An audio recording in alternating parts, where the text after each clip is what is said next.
नमस्कार, स्वागत है आपका। आप देख रहे हैं बिजनेस आज तक। आपके साथ हूं मैं नेहा बाथम। आज हम बात करेंगे आखिर क्यों भारत पर मंदी का साया गहराने लगा है। इसके साथ ही जानेंगे कैसे अगले 7 साल में भारत दुनिया की तीसरी सबसे बड़ी अर्थव्यवस्था बन जाएगा और देखेंगे छोटे शहरों में क्यों बढ़ रही है सोने चांदी की डिमांड। लेकिन शुरुआत बिजनेस टॉप 10 के साथ।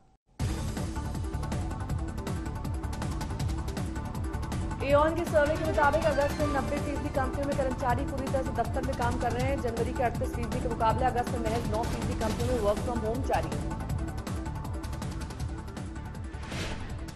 सीसीआई ने मेक माई ट्रिप ओयो पर अपनी मोनोपोली का फायदा उठाने के लिए 390 करोड़ की पेनल्टी लगाई। होटल्स को दूसरे ऑनलाइन प्लेटफॉर्म पर जुड़कर कम कीमत में होटल रूम देने से रोकने पर जुर्माना।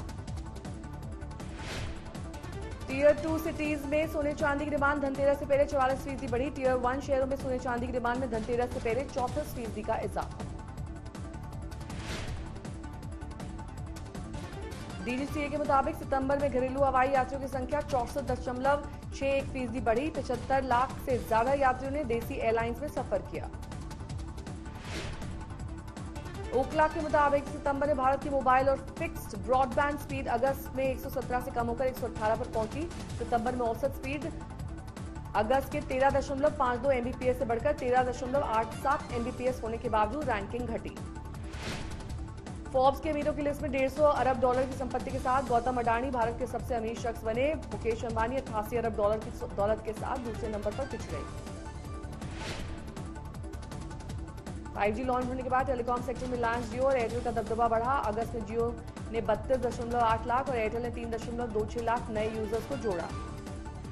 देश भर में अब तक बिजली के 50 लाख परंपरागत मीटर्स को स्मार्ट मीटर से बदला गया। प्रीपेड बिजली मीटर लगाने में बिहार और उत्तर प्रदेश ने देश के दूसरे राज्यों को पीछे छोड़ा।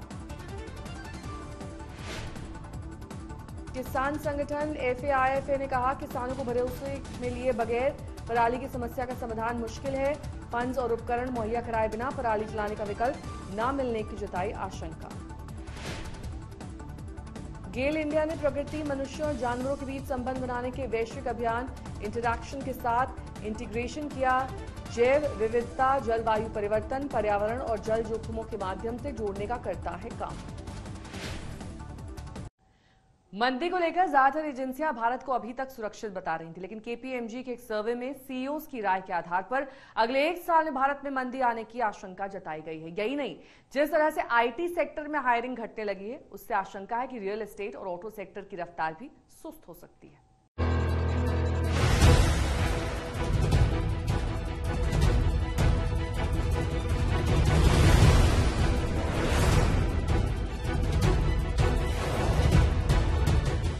दुनिया की दिग्गज एजेंसियों ने मंदी की आशंका को जताते हुए बार बार ये कहा है कि भारत सबसे तेजी से बढ़ने वाली अर्थव्यवस्था बना रहेगा और इस पर मंदी का असर नहीं होगा।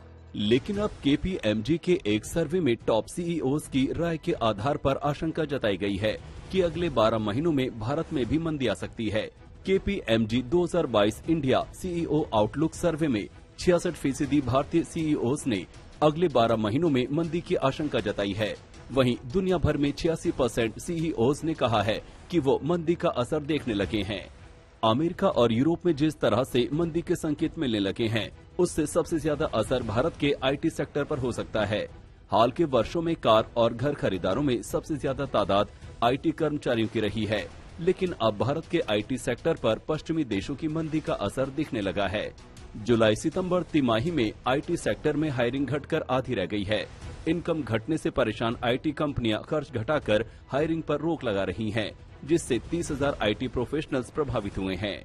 आईटी सेक्टर के हालात खराब होने से भारत की ग्रोथ स्टोरी को झटका लगने का खतरा है। दरअसल घर खरीदार घटने से रियल एस्टेट की रफ्तार रुकेगी और इससे जुड़ी 250 से ज्यादा इंडस्ट्रीज में संकट आ सकता है। इसी तरह ऑटोमोबाइल सेक्टर, ऑटो प्लांट से लेकर कार शोरूम, मैकेनिक और पेट्रोल पंप पर काम करने वाले कर्मचारियों तक 10 करोड़ लोगों को रोजगार मुहैया कराता है। ऐसे में अगर आईटी सेक्टर पर संकट आया और ये दूसरे सेक्टर्स तक पहुंच गया तो भारत पर मंदी का खतरा बढ़ जाएगा। इस मुश्किल के बावजूद राहत की बात है कि केपीएमजी के सर्वे के मुताबिक 55% सीईओज के पास मंदी का सामना करने की योजनाएं हैं। 75% सीईओज रिस्क मैनेजमेंट प्रोसेस को जियोपॉलिटिकल खतरे के मद्देनजर सुधारने में लगे हैं। इसके साथ ही एक और गुड न्यूज ये भी है कि भारत के 82% सीईओज को भरोसा है कि वैश्विक अर्थव्यवस्था में शॉर्ट टर्म मंदी आने से वो ज्यादा प्रभावित नहीं होंगे। इनका मानना है कि लॉन्ग टर्म में देश का ग्रोथ आउटलुक बेहतर है और देश की बड़ी आबादी की खपत से उन्हें शॉर्ट टर्म की चुनौतियों से मिलने में मदद मिलेगी। देश में सीईओज का आत्मविश्वास बीते कुछ वक्त में बढ़ा है। इस साल की शुरुआत में फरवरी में सीईओज का कॉन्फिडेंस लेवल 52 था, जो अब बढ़कर 57 पर पहुंच गया है। आदित्य किराना, आज तक। बिजनेस आज तक में मेरे साथ अभी के लिए बस इतना ही। देश और दुनिया की तमाम खबरों के लिए आप देखते रहिए आज तक HD।